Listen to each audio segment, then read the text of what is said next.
Aloha.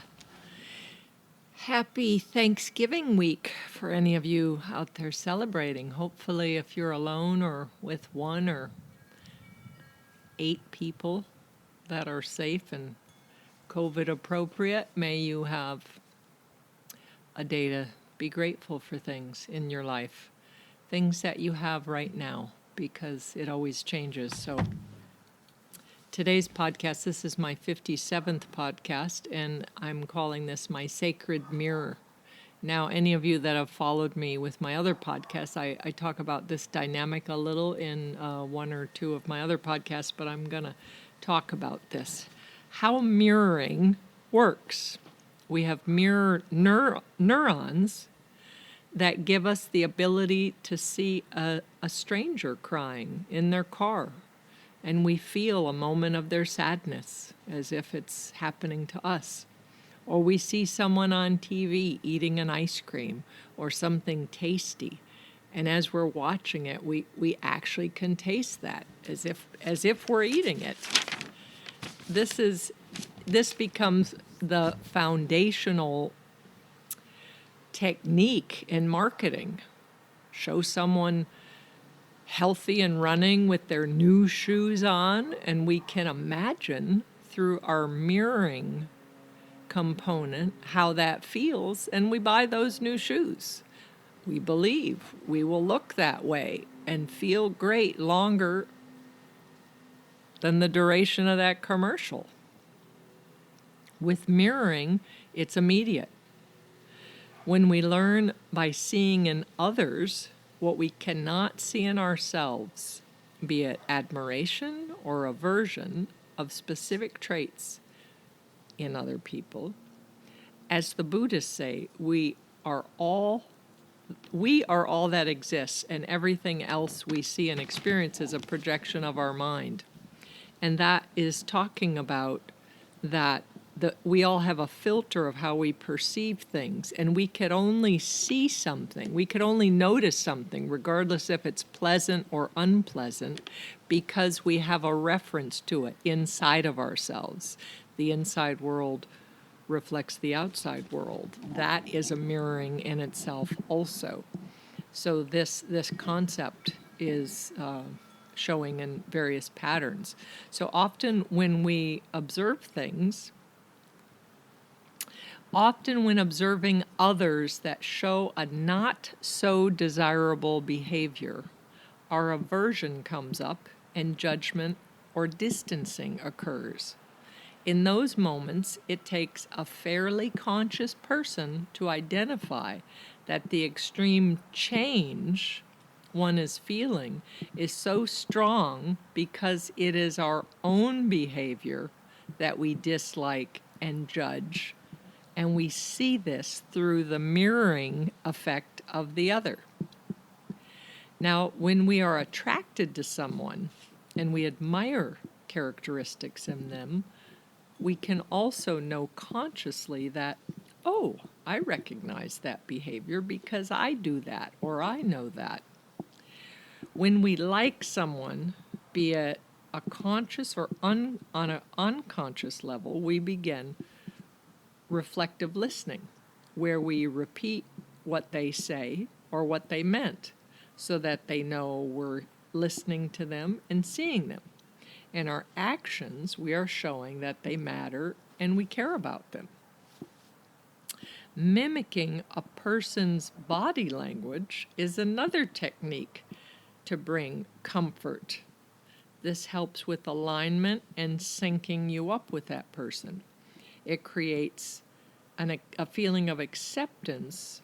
For instance, if you're seated next to someone and you fold your arms a certain way, and then they fold their arms a certain way, or you lean into a person and they lean in as you are, or they slightly tilt their head and you mimic them tilting their head. Not in an obvious way, but in a subtle way. Some people do this without realizing it. I watch people together. I watch how they talk, and they actually start to mirror each other's behavior because they're flirting or because they're attracted to the person. So, I remembered being young. When I was young, I didn't like it when other kids copied from me. And I remember telling my mother, I don't like it when they cheat, is what I was thinking, when they're copying what I'm writing. And she said, copying is the highest form of flattery. Mockery is the highest form of flattery, is basically what she's saying.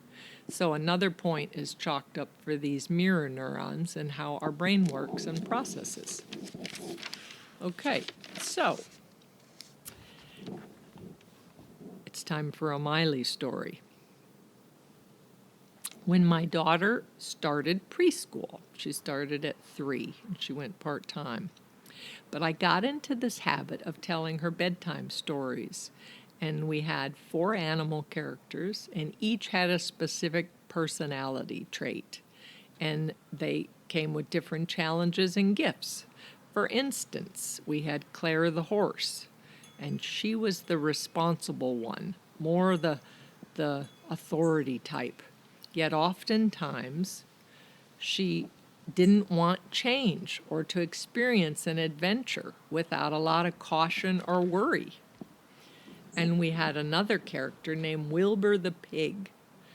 And Wilbur liked everybody. He could communicate to anyone that he met along his way, yet sometimes he wasn't very wise or discerning, and he would get his feelings hurt a lot.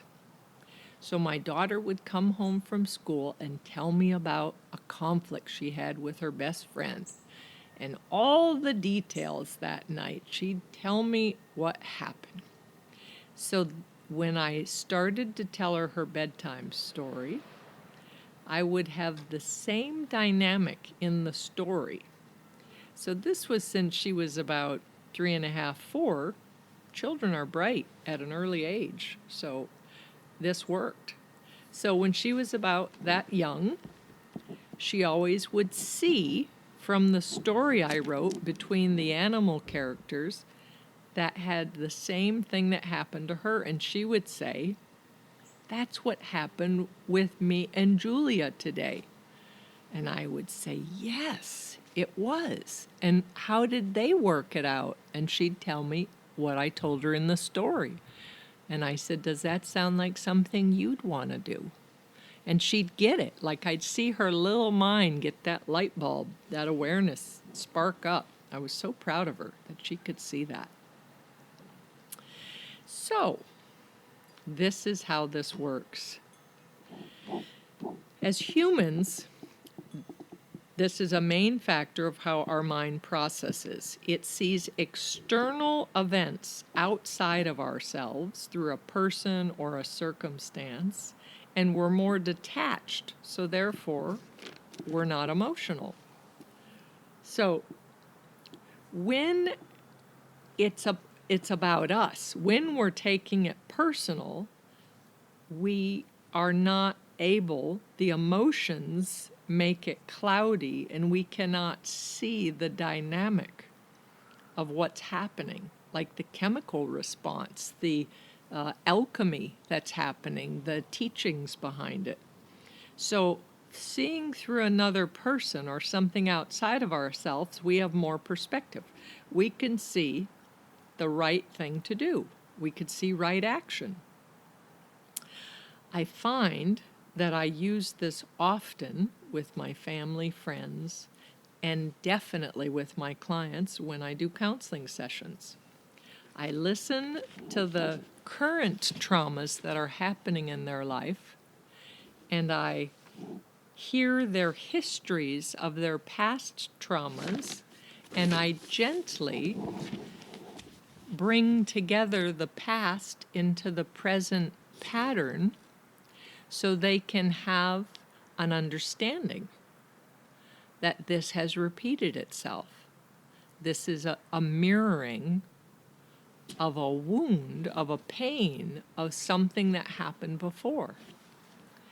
So, why do we continue repeating the same mistakes? But we choose different people, different circumstances. Why do we do that?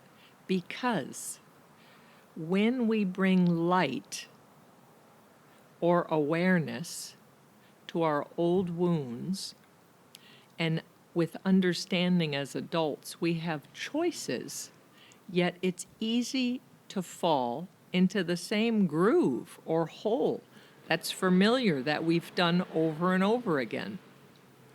So without help and proper guidance to forge a new path and a new way of being, this is impossible to break.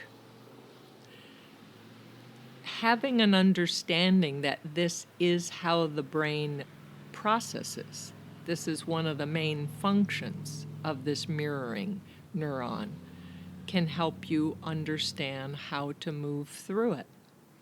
The saying, no man is an island. So without being biblical, this phrase has a lot of power to it. It means to remember what we need to be healthier and happier in our lives. We need connections. We need others to show us what we can't see by ourselves. We all have moments of blind spots. When we are repeating relationship dynamics that are not so healthy, and we're feeling lonely and unhappy, it's important to reflect, to either have a trusted friend or family member or a counselor to deeply listen and offer constructive feedback. This will add enough of a broader view and a new perspective outside of your own thinking that it can help you to break these old patterns once and for all. Noticing when we see specific qualities in others that we're drawn to or want to push away. This is an indicator that this is a potent direction of personal growth, that with insight, with a deeper understanding, we can unlock a greater awareness. We can understand why we feel so strongly about it and why we feel as if it runs us. It runs a course of its own instead of being able to clearly see the dynamic. I've had this in my past when I was younger, where I would feel like I'm on this track and I'm just kind of going at a fast speed. And I didn't realize what that feeling was, but I've had clients tell me that. I've had good friends tell me that same thing. I just met this person, and it's going way faster than I wanted. And again, this is a mirroring effect. This means that we're being pulled into this unconscious groove that we're familiar with. So on a conscious level, when we feel pulled or pushed, so notice when anything draws your attention or repels your attention, just clearly see the patterns. See, wait, Samana told me to notice when I have a strong draw towards something or someone, or an aversion towards something or someone, that this is coming up from within myself, that this is an aspect of myself, and they, or the situation, is just mirroring it. If you could understand that much, through conflict that reoccurs often, we can see, although we will create new people in our scenario. So it sometimes takes us a while because we're distracted by this pretty new shiny toy, this new enticing person that has all of my attention. What happens is the same sticky situation is happening over and over. We are the only common denominator in every one of these dynamics. So it's the same mistake, different face. We're the same person, different face in front of us. So why do we repeat the same mistakes and negative patterns with these new faces? Again, when we notice the charge, when we notice the energy that pulls us or pushes us, and identify in that moment, it's time to step back and gain perspective, to consciously put the brakes on and know this is time for reflection, that this is an aspect of yourself you are not conscious of. So we want this to surface. We want to bring out understanding and acceptance.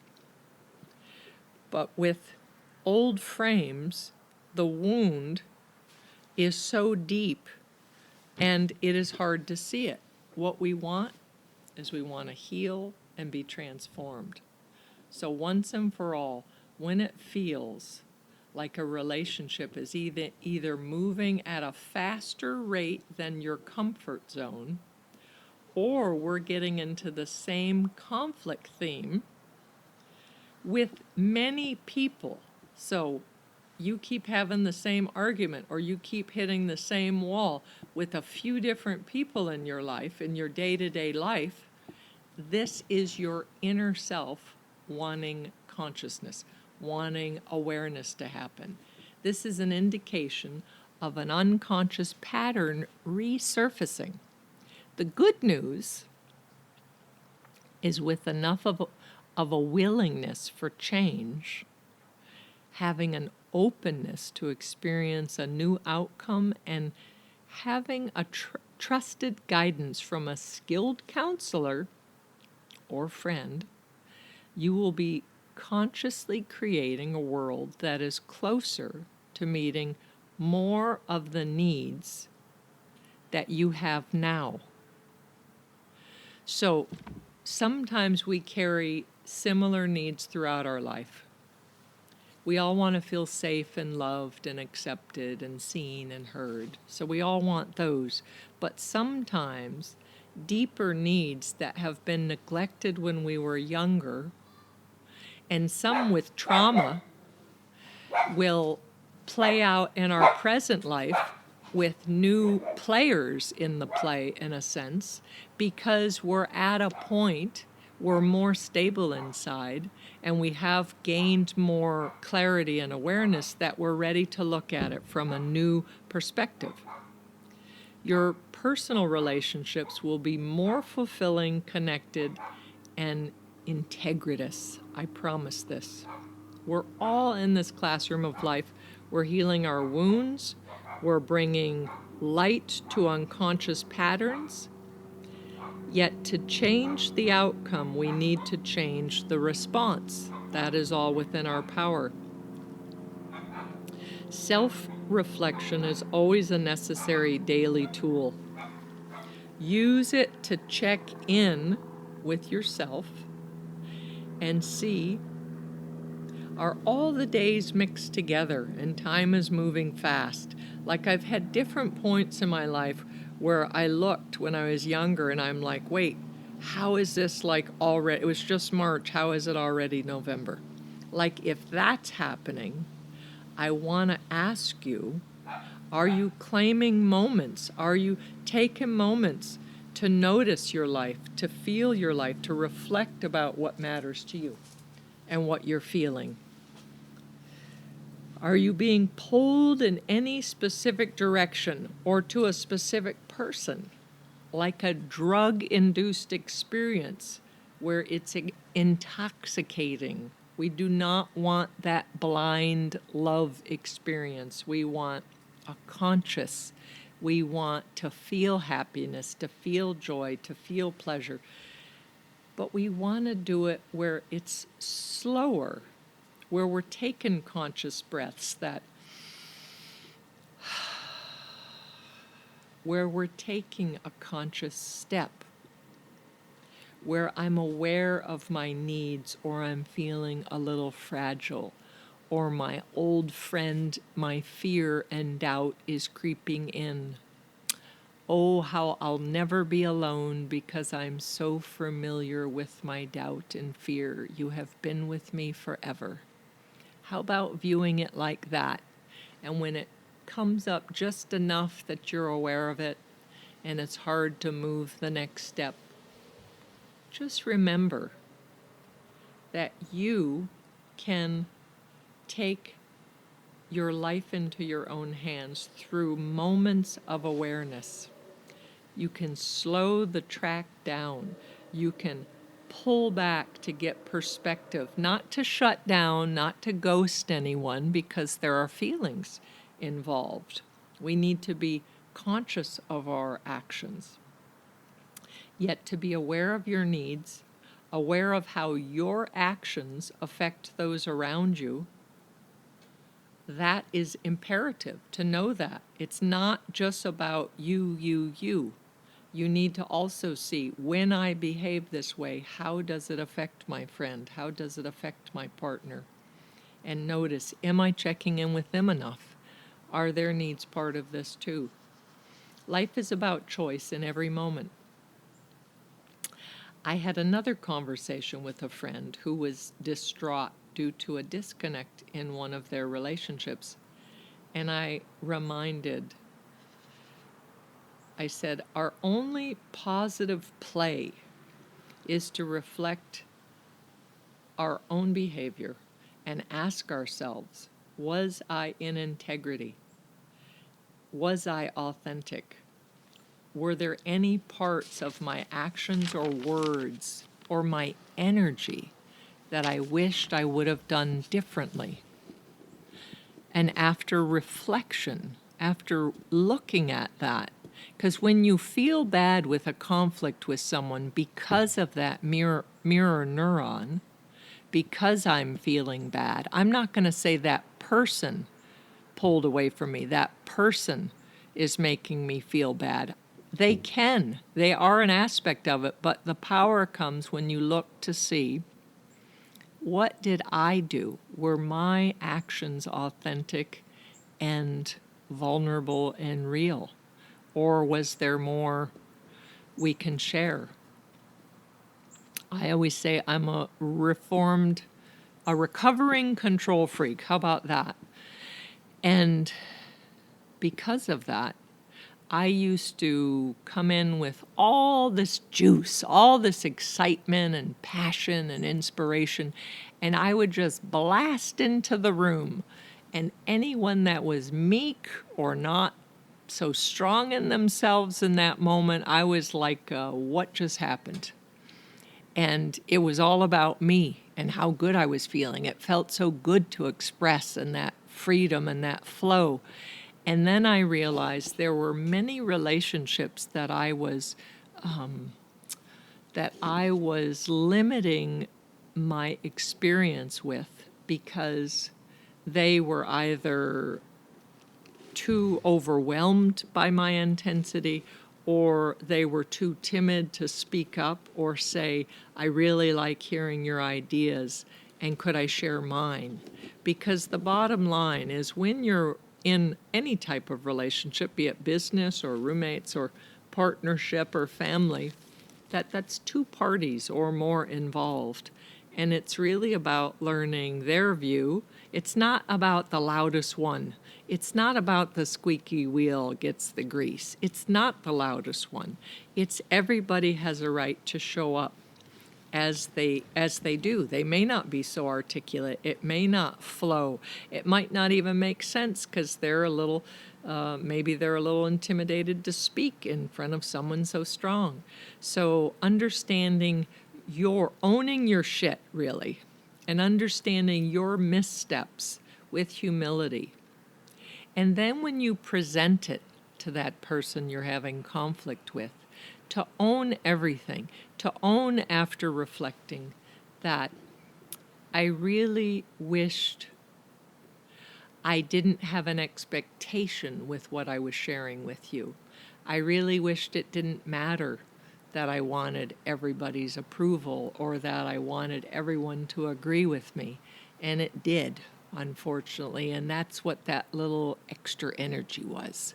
So what I wanted to share was I was excited about my idea, and I also want to hear others' ideas, because when we're just a speck of the whole tapestry and everybody in the tapestry gets to be seen and has a voice. What a beautiful, beautiful picture that is.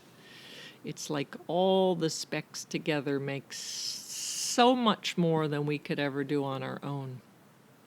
So, when we are vulnerable and we make amends to our not so proud of ourselves behavior, we are admitting we are human, we make mistakes.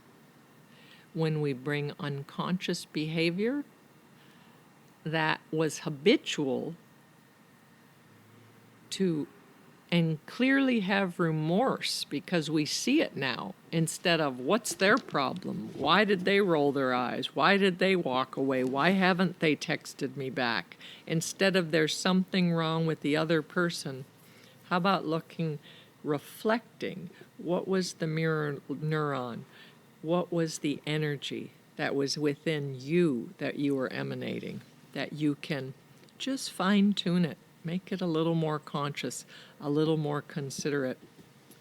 This is how I prefer to show up. I want to really be fully, authentically who I am in every moment, and I'm not looking for approval from others, but isn't it wonderful when I'm seen and heard? Isn't it wonderful when they're aware of, yeah, that's a great thing. I see it. That's exciting. And then they say, have you considered adding this? And then the collaboration starts. And then it's wonderful. And in that moment of your showing up and being authentic, you're breaking old patterns.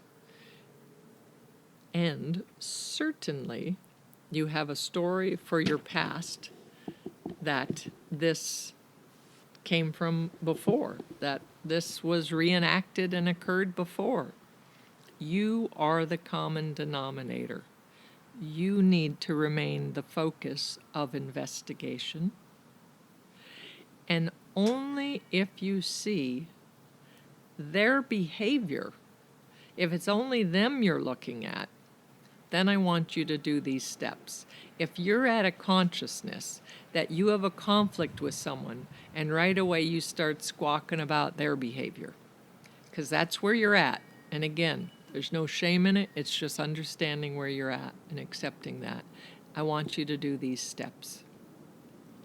So first, look at where and when you experienced that behavior before.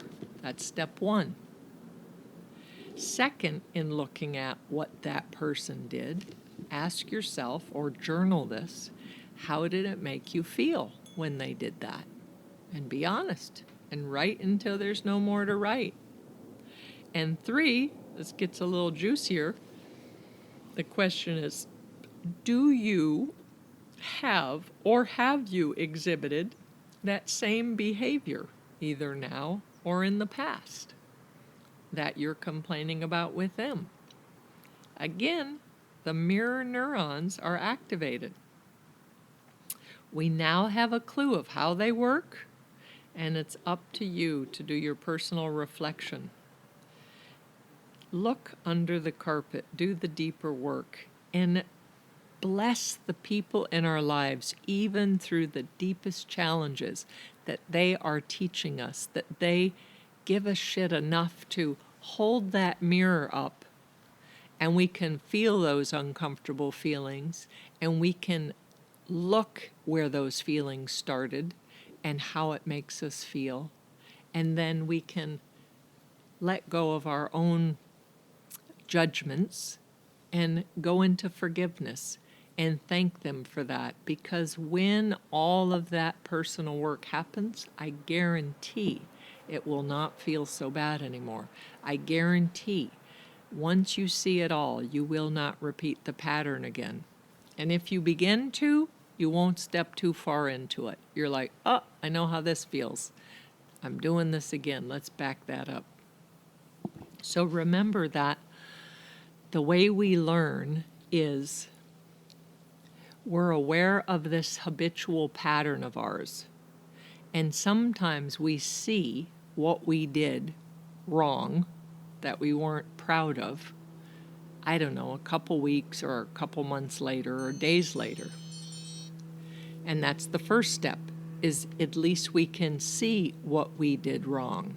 The second stage of consciousness, of breaking patterns, is in the middle of doing the behavior you're aware of, that doesn't feel right as I'm speaking that, or I don't really mean that, or I need to just stop, take a breath, and back that up a little. Okay, this is what I meant.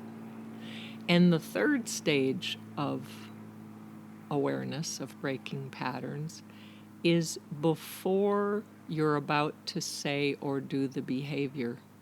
You're aware of the desire, that pull I was talking about to do it, but you're conscious enough to stop that, and you don't go forward with that. That is quite the juicy path.